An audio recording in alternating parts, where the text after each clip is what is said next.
Muito bem. Essas coincidências são tão coincidências, né, que parece realmente uma armação, né? Tem uma combinação perversa aí por trás disso tudo, só pode ser. Bom, eu vou, na verdade, oferecer para vocês uma visão mais geral, né, sobre o assunto, a partir de uma perspectiva histórica, tentando situar um pouco o contexto da reforma gerencialista, né, dos anos 90 para cá, em função das modificações que o Estado, sobretudo no mundo ocidental, veio passando, né, e no Brasil em particular. Porque isso é importante um pouco para a gente sair, muitas vezes, não só do curto prazo, né, das reflexões nossas mais imediatas de curto prazo, como para entender um pouco qual é a tendência histórica, no fundo, que está em curso. Né, que eu acho que isso ajuda ao nosso posicionamento político-institucional. Então, Walton, por favor, controla o tempo aqui, eu acho que são 30 minutos, né, para cada... Então, veja, do ponto de vista histórico mais geral, é importante entender que os estados contemporâneos, tais como nós os conhecemos hoje, eles provêm de um processo histórico longo, não é, de transformação que data da Idade Antiga, da Idade Média, sobretudo, da transição do feudalismo para o capitalismo, processo esse por meio do qual algumas funções, chamadas funções de primeira ordem, ou funções de primeira geração, foram se instituindo no âmbito dos estados. Não é? A principal delas, a primeira, que todos conhecemos, e que estudamos, inclusive, para prestar os concursos aí que fizemos, não é? Diz respeito à centralização dos recursos de poder, né, no âmbito dos estados nascentes, ainda na Idade Média, né, ou na transição da Idade Média para a Idade Moderna. Né, ou seja, o monopólio da violência, o monopólio do uso da força. Né, essa função que dá origem à primeira burocracia institucionalizada, né, no âmbito dos estados, ou seja, o Exército, e hoje diríamos as Forças Armadas, ela é a função fundante do Estado, pelo fato de que, por meio das armas, né, e da centralização desse poder físico no limite, é que os estados, na ocasião os senhores feudais e depois os reis absolutistas, conseguiam unificar os seus territórios, né, conseguiam delimitar as suas fronteiras, né, conseguiam proteger-se dos inimigos externos. Né? Então, essa é a primeira burocracia que, historicamente, surge em todos os espaços. Né?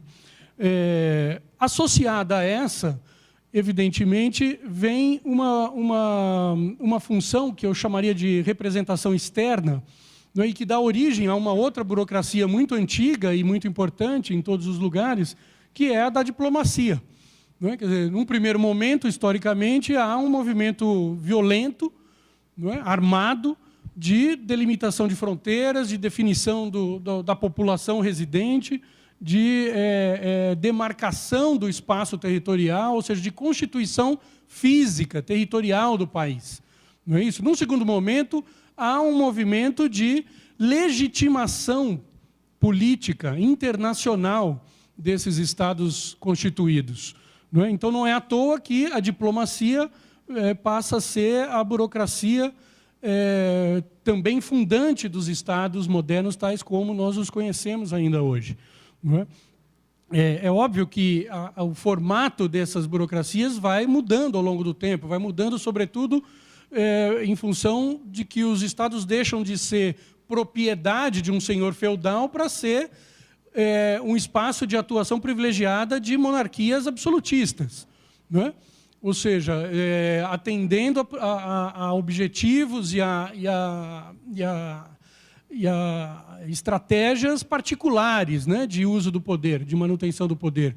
E o passo seguinte, que se dá por meio da Era das Revoluções, como o historiador Hobsbawm a chama, não é? Ou seja, a Revolução Americana no século XVIII, a Revolução Inglesa, a Revolução Francesa. Essa Era das Revoluções, que atravessa os séculos XVII, XVIII e até XIX, não é? Elas marcam uma diferença qualitativa em relação ao posicionamento dessas burocracias. Né? Essas burocracias passam gradativamente a responder menos ao senhor feudal, ao rei absolutista, e mais ao Estado como um ente externo, abstrato, de natureza pública, portanto, de natureza mais coletiva, e o objetivo da ação dessa burocracia passa a ser não mais proteger o senhor feudal, o rei, etc., mas proteger o conjunto da população que pertence àquele espaço territorial. Então, há um processo concomitante de republicanização, vamos dizer assim, não é? De instituição das repúblicas, ao invés das monarquias e dos absolutismos todos, não é? Ao longo desse processo histórico. Isso vai tornando as burocracias de Estado espaços específicos de atuação do poder, né? de manifestação do poder, já em nome de uma coletividade, não mais em nome particular do senhor feudal ou dos reis. Né? E na sequência desse movimento histórico vem o quê? O monopólio da lei, né? O monopólio da produção legislativa naquele espaço territorial sobre aquela população específica. Né? Ou seja, passa esse Estado, agora republicanamente constituído, não é que passa a ser responsável, o único responsável por legislar sobre aquele espaço e aquela população. Não é? Isso é muito importante porque isso dá origem a todo o poder legislativo que conhecemos. Isso dá origem a todas as variações de sistemas políticos representativos que conhecemos. Né? Isso dá origem, no século XX, ao processo de aprofundamento da democracia, em último caso, né? Por meio da qual é a vontade soberana, é a vontade popular que define qual é o projeto de desenvolvimento do país, qual é o norte, né, que esse Estado deve buscar. E não é à toa que, nesse processo de transformação histórica, o que vai acontecendo com o Estado é que ele gradativamente vai deixando de ser um instrumento de uso ou de apropriação específica por setores dominantes da sociedade e vai tentando ser, com muito esforço, e ainda de modo incompleto, evidentemente, o que é um instrumento de distribuição do poder e da riqueza dentro daquele espaço territorial. É isso que a democracia, no fundo, tenta fazer, né? Na medida em que ela permite o acesso da opinião majoritária da sociedade ao núcleo de governo que, a cada momento, comanda as ações do Estado. Né? Então, você tem, né, por meio do monopólio da força, a constituição da burocracia militar, você tem, por meio do monopólio da representação externa, a constituição de uma burocracia diplomática, não é, de legitimação política externa do país, que garante a sua existência em termos, entre aspas, civilizados. Não é? Você tem o monopólio da legislação, que garante o acesso da maior parte da população, por meio dos sistemas representativos, de modo geral, às decisões mais importantes dessa coletividade. Não é? E você tem o quê? O monopólio da tributação para financiar todo esse aparato.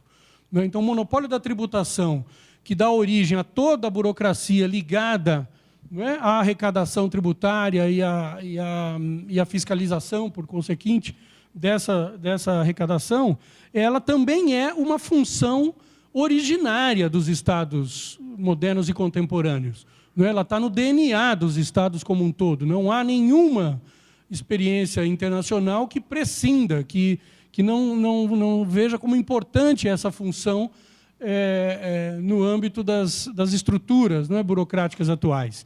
Bom, e algumas outras funções derivadas ou de segunda ordem que vão se instituindo ao longo do tempo.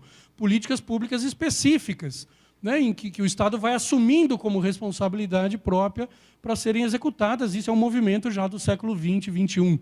Né, políticas sociais, políticas ambientais, políticas industriais e por aí vai.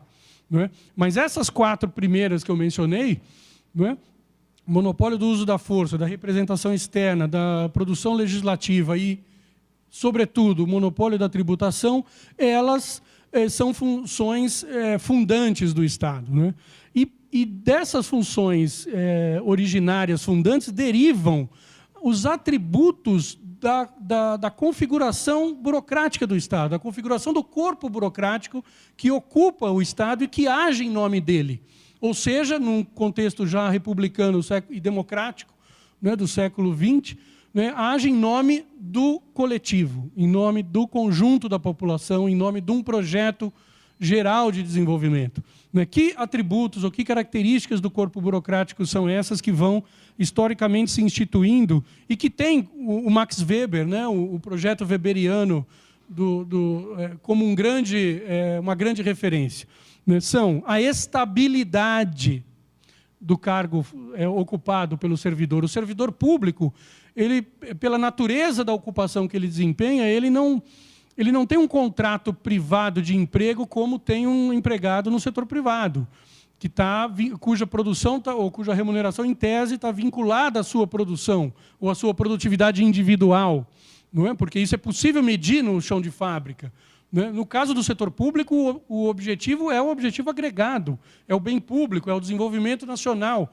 É quase impossível, diria eu, é impossível, você derivar dessa natureza pública da atuação do servidor no âmbito do Estado uma contribuição individualizada ao resultado agregado. Não é? Então, a estabilidade é a primeira condição. Por quê? Porque para todas aquelas burocracias derivadas daquelas 4 funções fundamentais, se exigia, historicamente, e continua sendo importante, um corpo de funcionários estável. Tá certo? Você não pode ter Pensem o Exército. O Exército se profissionaliza ao longo do tempo justamente pelo fato de que os Estados não podem depender de mercenários ou de uma contratação eventual de pessoas pouco habilitadas a atuar no campo de batalha para defender o território.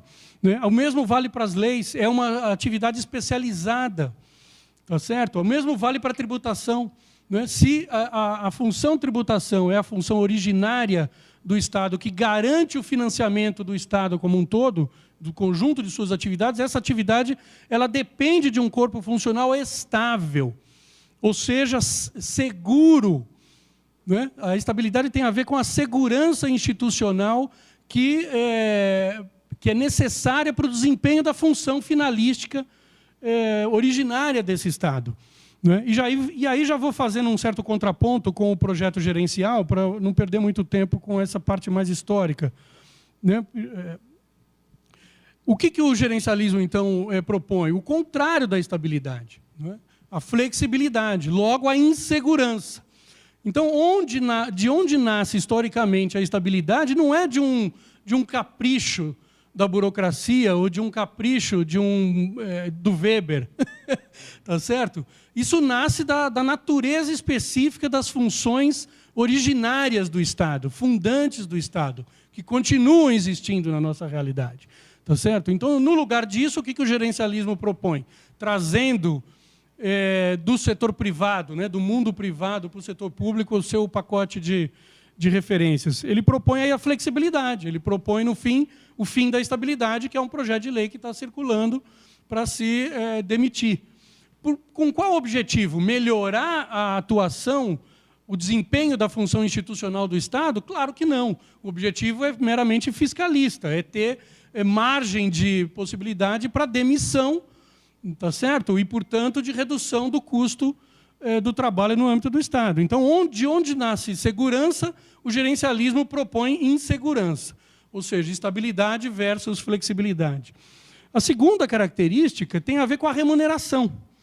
Né? Na verdade, tem a ver com um conjunto de coisas que compõem o ciclo laboral do servidor público, que também é alguma coisa diferente do ciclo laboral do trabalhador no setor privado, que é uma coisa formada por basicamente 5 coisas. Né? Seleção de pessoal, e aí é que entra a questão meritocrática, né? A meritocracia weberiana tem a ver com isso, não é à toa que concurso público ou processos seletivos abertos, igualitários, não é? Justos, éticos, etc., são importantes para o setor público. Né? Então, processo de seleção, processo de capacitação permanente, e aí é uma atribuição do Estado fazer isso, que o gerencialismo propõe? Uma individualização das capacitações. Cada um se forma ou se capacita naquilo que acha que vai garantir a sua melhor progressão funcional. Isso distorce completamente a origem do corpo burocrático no sentido weberiano do termo, né?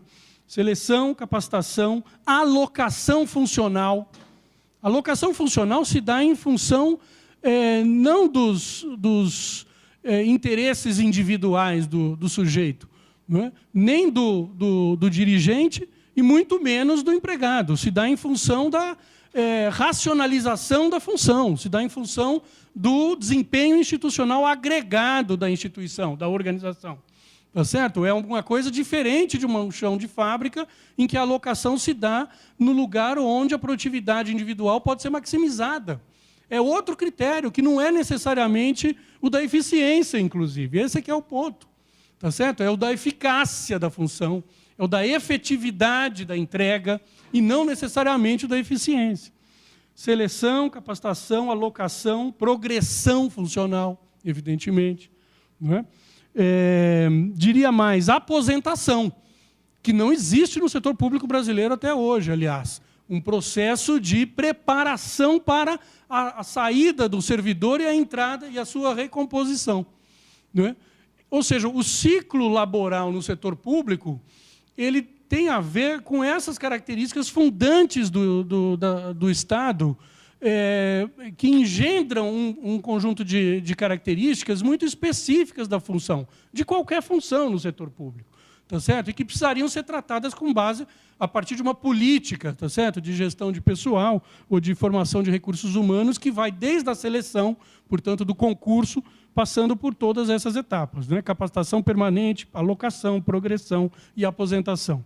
Bom, então, além da estabilidade, e isso, obviamente, tem uma repercussão em relação à remuneração, né? Por isso que eu concentro essas características todas em termos da remuneração, porque a gente só olha a remuneração, né? É um defeito nosso, inclusive sindical, né? E eu atuo também um pouco no sindicato ligado ao IPEA e vejo que isso é a principal bandeira sempre, né? De reivindicação, etc. Mas isso, por trás da questão da remuneração, tem esse pacote de outras coisas que a gente, em geral, não dá o devido valor. Então, a remuneração adequada e também estável, ou seja, previsível ao longo do ciclo laboral, é outra característica fundamental da burocracia pública, que diferencia o servidor do empregado privado. O empregado privado sofre uma oscilação muito maior do que no setor público, pelo fato de que o ciclo de negócio é que determina a demanda e oferta de trabalho, é que determina o preço do trabalho, ou seja, o salário. No setor público, dadas as características das funções originárias que eu mencionei, isso tem que ser minimizado. Tá certo? A remuneração ela precisa ter um horizonte de mais médio e longo prazo para se realizar. Não só para atrair pessoas qualificadas e aptas ao desempenho daquela função, como para garantir que ela possa desempenhar a sua função sem se preocupar com o salário. Porque, no fundo, o que acontece é isso. A gente passa a nossa vida laboral fazendo greve para pedir reajuste salarial, quando, na verdade, esse devia ser um problema já equalizado, dentro de uma lógica de política mais geral, de gestão de pessoas, de recursos humanos, etc. E a reforma gerencialista propõe o quê? No lugar de remuneração estável, adequada e previsível, o quê? Bônus, remuneração variável, atrelada a desempenho individual, que é impossível de medir no setor público, tá certo? Quer dizer, ou seja, é uma precarização das condições de trabalho, porque o servidor ele não está, metade ou mais da sua energia, né, diária de trabalho está deslocada para as questões que têm a ver com que não tem a ver com ele diretamente, porque ele não tem governabilidade sobre isso.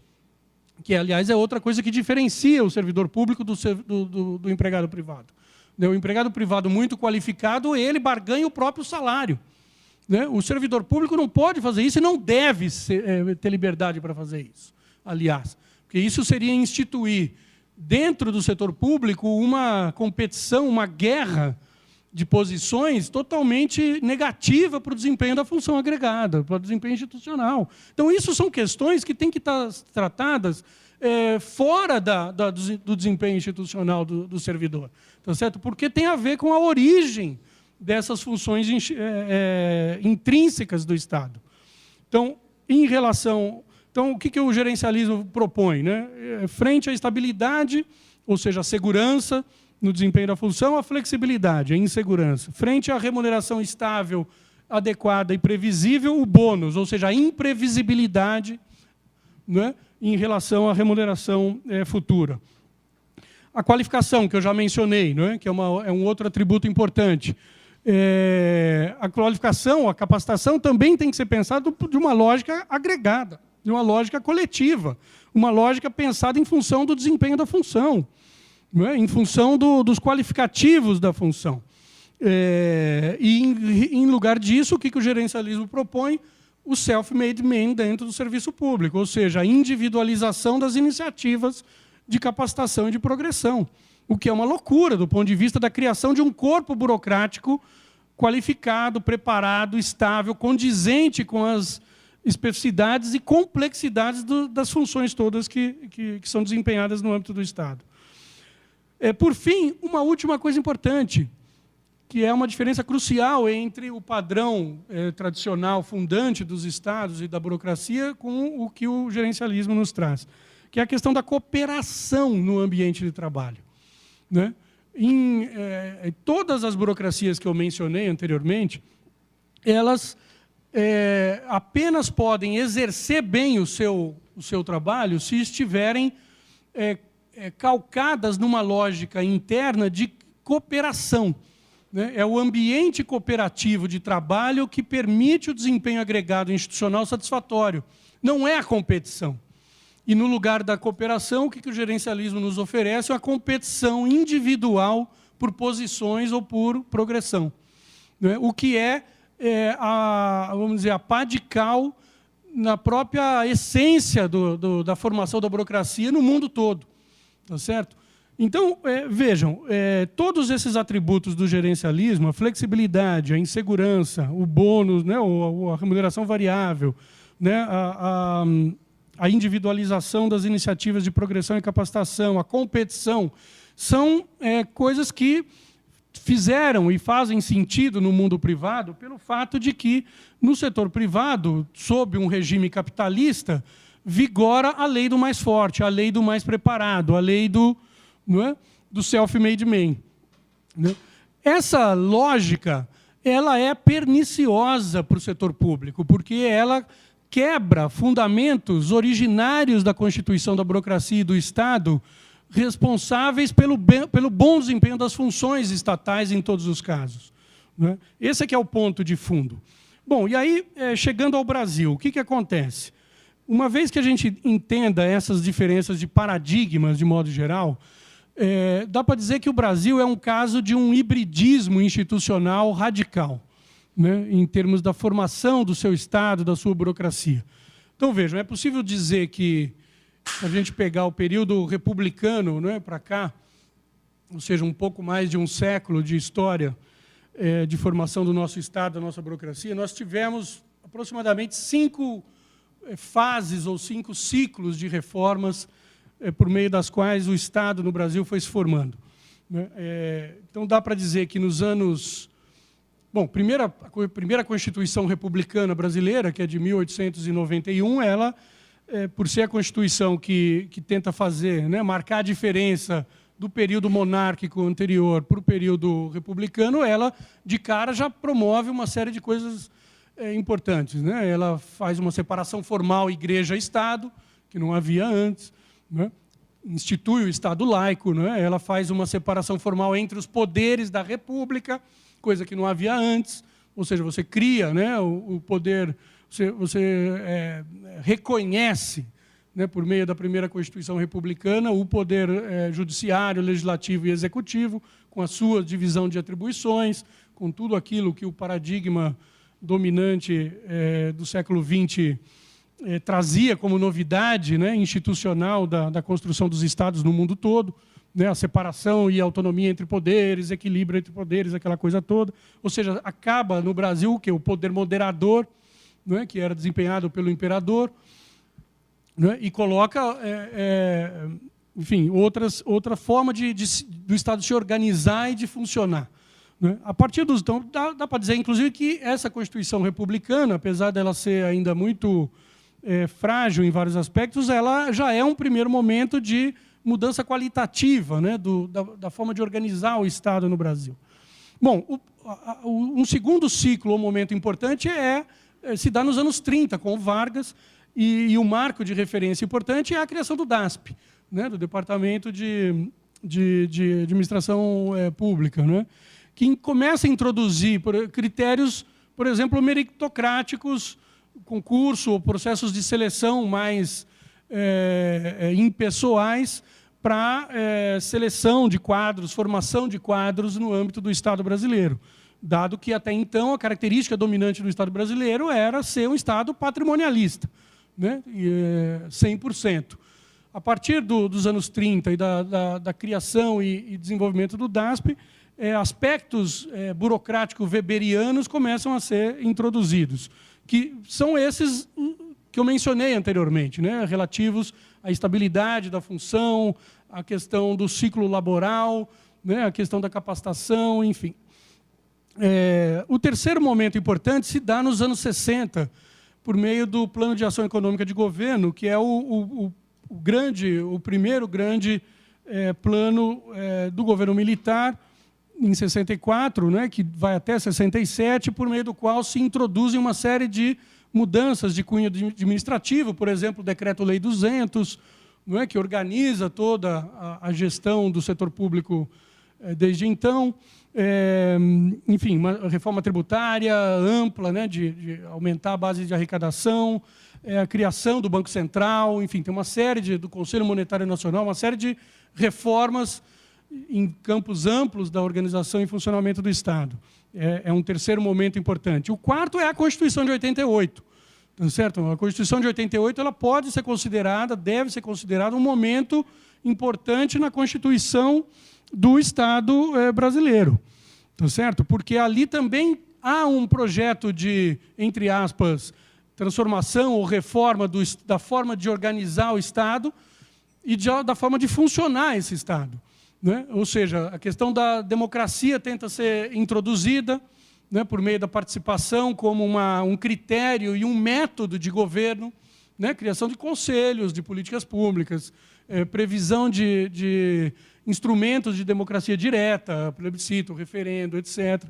Né? Então, você tem outra reforma tributária, você tem uma outra fase de reforma tributária que descentraliza recursos para estados e municípios e cria novas atribuições, evidentemente.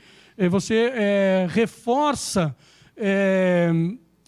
esse caráter público da burocracia do Estado, né, por meio da criação do RJU, por exemplo, que data da Constituição de 88, e que muita gente acha ruim, porém era, naquela ocasião, e eu acho que continua sendo, embora a gente precisasse voltar a discutir esse tema, um aspecto fundamental para marcar a diferença de natureza qualitativa entre a ocupação no setor público e a ocupação no setor privado, levando em consideração aquele conjunto de atributos que eu mencionei antes, tá certo? Então, todo o fortalecimento das organizações de Estado, sobretudo em âmbito federal, que nós vivenciamos da Constituição para cá, né, na Receita, no IPEA, concurso público, melhoria de remuneração, de condições de trabalho, etc., etc., se deve a sobretudo a essa quarta onda de reformas do Estado provenientes da Constituição. E aí vem a quinta onda, que é a da reforma gerencialista. Então, a reforma gerencialista que operou, sobretudo entre 95 e 98, na primeira gestão do Fernando Henrique, capitaneada pelo ex-ministro Bresser Pereira, ela surge como uma tentativa, vinda de fora do país, inclusive, né, como uma tentativa de alterar a forma de organização e de funcionamento da máquina pública do Estado brasileiro.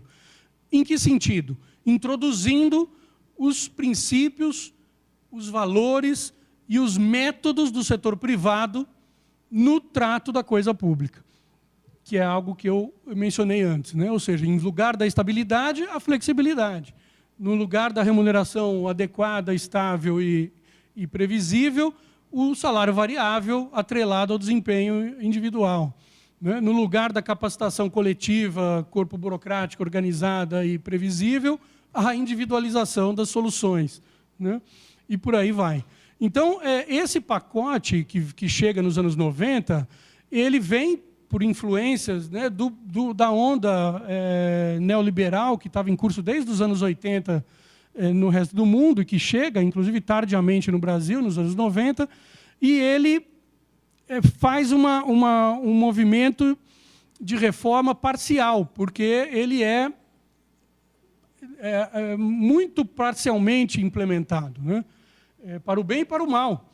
Para o bem, porque muitas das coisas são perniciosas, como eu tentei mostrar, para o funcionamento do Estado, né, do corpo burocrático. E para o bem, porque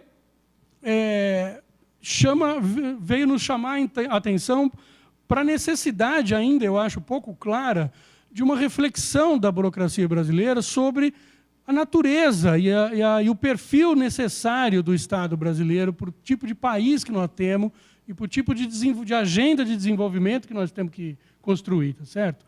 Nós nunca fizemos uma discussão ampla sobre isso. A gente faz, mais uma vez, uma discussão de curto prazo, focada no salário, etc. E a gente nunca faz uma discussão sobre natureza da função, sobre os atributos necessários da função e, portanto, qual é o desenho de Estado que a gente precisa construir, porque isso não vamos copiar de fora do país. Então, nós vamos ter que criar um Estado nosso. Né? Bom, e pode-se dizer que tem havido, ou começado a haver, uma sexta onda, um sexto ciclo de reforma, durante o governo Lula, sobretudo, que, diferente da reforma gerencialista dos anos 90, não foi capitaneada ou não foi promovida por meio de um documento síntese. Né?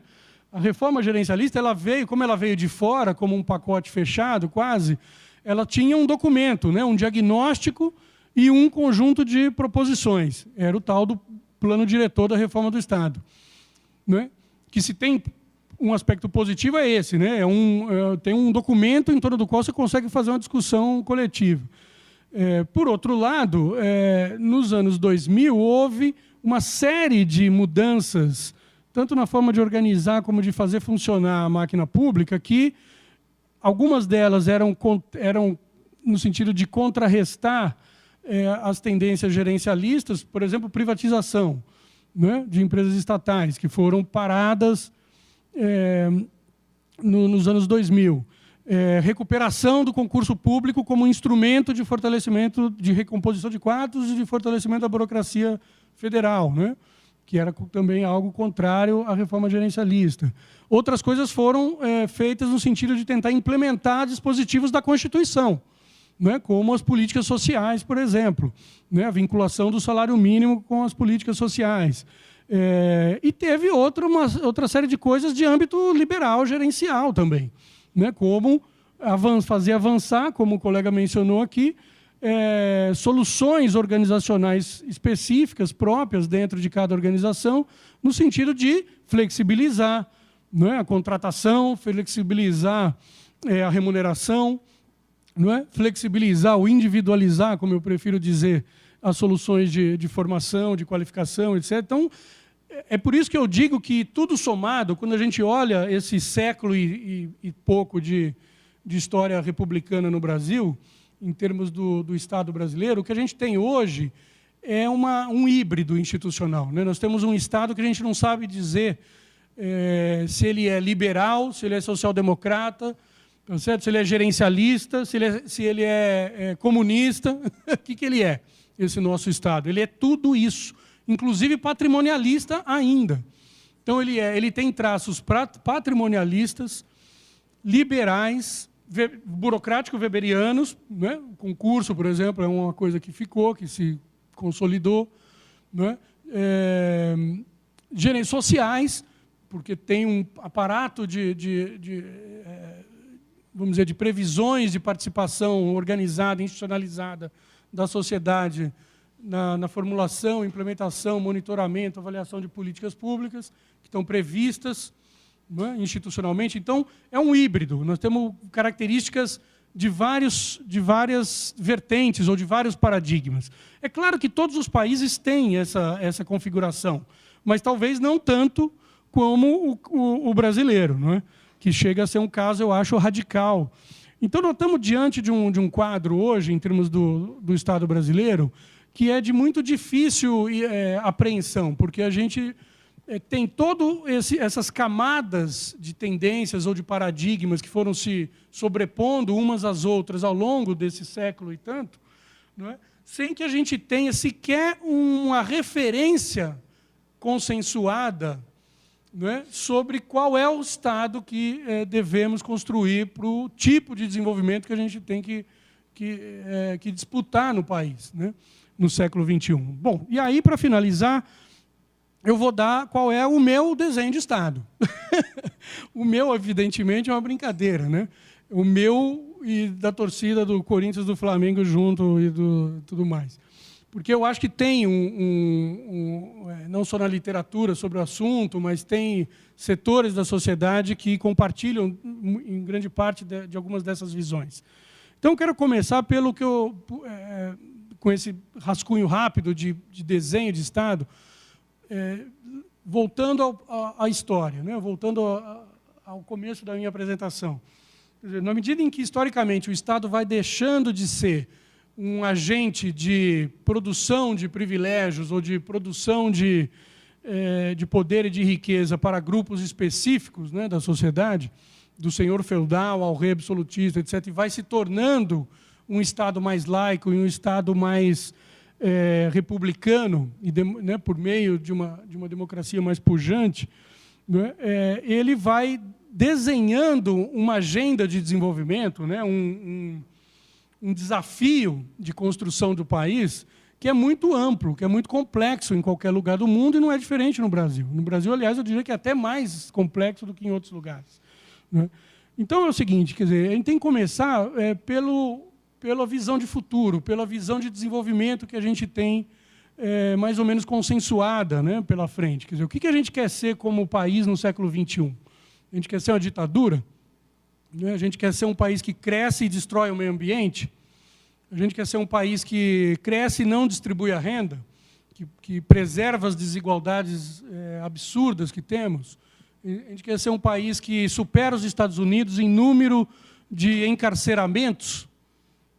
A gente quer ser um país que mata as crianças no sinal de trânsito? Que país a gente quer ser?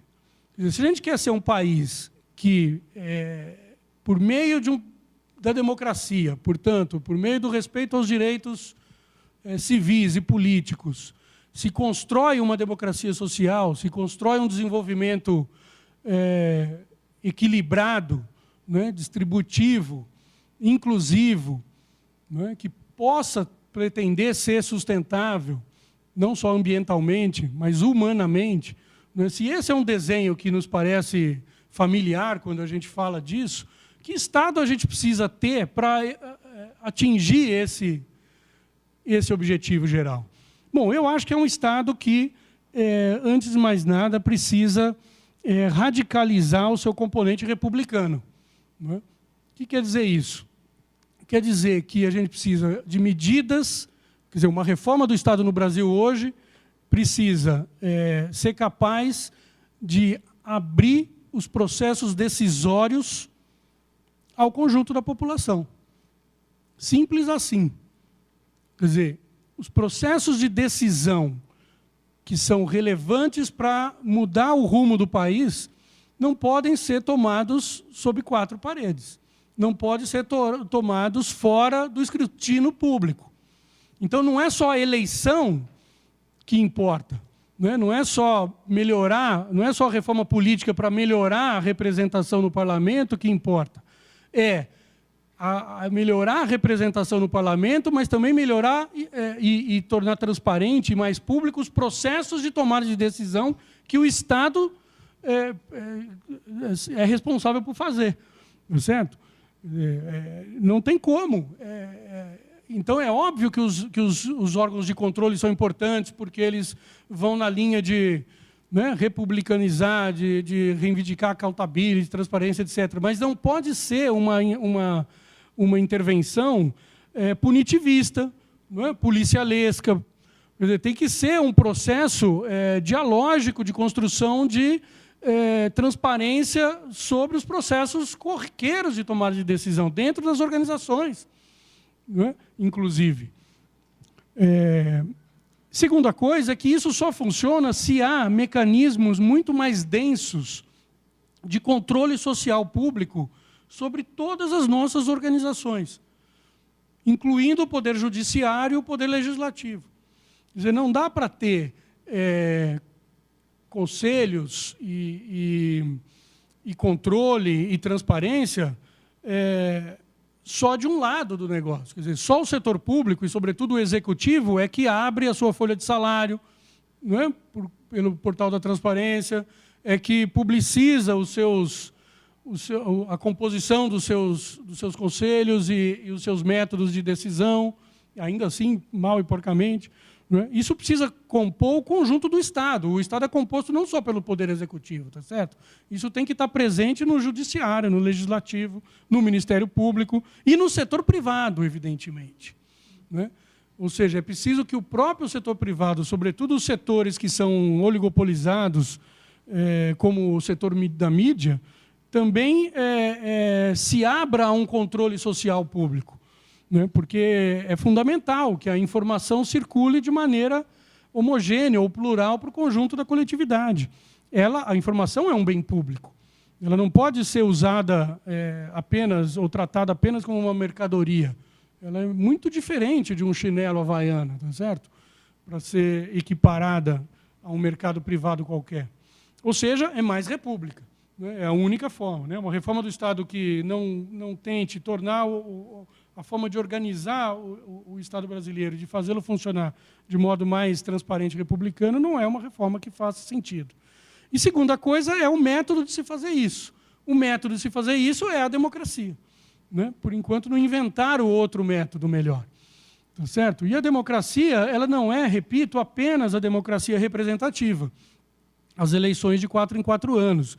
Porque parte do debate transfere toda a responsabilidade pela solução dos nossos problemas para uma reforma política, como se essa fosse capaz de fazer com que a vontade da maioria se expressasse em termos de políticas públicas. Não é? Que é isso que, em tese, a democracia tenta fazer, não é isso? Tornar a vontade da maioria o projeto de governo. Né? Mas isso está longe de estar sendo feito, né? Tanto que há uma crise da democracia representativa no mundo inteiro. Então, não é só uma reforma política que melhore a representação. Quando eu falo melhora a representação, quero dizer o quê? Que torne os representantes do povo brasileiro, né, o perfil dos representantes do povo brasileiro, mais próximo do perfil geral da população brasileira. Né? É preciso uma reforma democrática no que diz respeito ao paradigma da participação, por exemplo, direta. Né? A institucionalização dos canais diretos de participação, como os plebiscitos, os referendos, as iniciativas populares, etc. Isso dentro dos órgãos. A gente é muito refratário, no Brasil, a estabelecer canais diretos de relacionamento com os setores da sociedade. Né? Os órgãos têm terror disso, de fazer uma audiência pública é quase um... Né? E não é possível continuar assim. Né? Essa blindagem institucional, que é a nossa forma de tratar as coisas. Né? Bom, e a deliberação direta, que é, né, a fronteira do desenvolvimento do paradigma democrático, ou seja, a democracia deliberativa, que pode permitir que assuntos complexos possam ser deliberados ou tratados de uma maneira mais ampla, né? Como já se fez, por exemplo, com relação ao desarmamento, como talvez possa se fazer em relação ao sistema político e por aí vai. Né? Tudo isso para dizer que sem mais república e sem mais democracia, inclusive dentro do Estado, né, e na relação do Estado com a sociedade, a gente dificilmente vai conseguir superar essa crise que a gente está vivendo, que está longe de ser uma crise apenas fiscal. Né? Essa crise fiscal, eu diria, inclusive, que ela é a menos importante do ponto de vista da construção do país no longo prazo, né? Porque você pode, entre aspas, tentar resolver a crise fiscal fazendo ajuste, cortando o salário, cortando o benefício e pronto, e cada um se vira. Mas isso resolve o quê do ponto de vista do país? Entendeu? Você vai transformar cidadãos em presidiários, você vai transformar cidadãos em miseráveis. Isso resolve o quê do ponto de vista do país? Então, ela no máximo, é um meio para se chegar a um fim de outra natureza. E o fim de outra natureza não pode ser outro que não o desenho de um desenvolvimento mais soberano, não é? Mais sustentável, mais inclusivo e, por fim, mais democrático. Algo que eu acho que ainda estamos longe de construir. Bom, tudo para dizer que o assunto reforma gerencial dialoga com esse outro mundo de questões mais amplas e complexas, né? A gente não pode perder de vista esse paradigma mais geral, histórico, de construção do Estado, das suas razões de ser, para discutir o gerencialismo que está sendo implantado, sob pena da gente ficar discutindo o percentual do desempenho que vai ser destinado à organização em relação ao indivíduo, etc. E não é disso que se trata. Se trata de uma mudança de paradigma rumo a um Estado de natureza mais progressista e desenvolvimentista. Bom, era isso que eu queria oferecer para a gente discutir. Obrigado.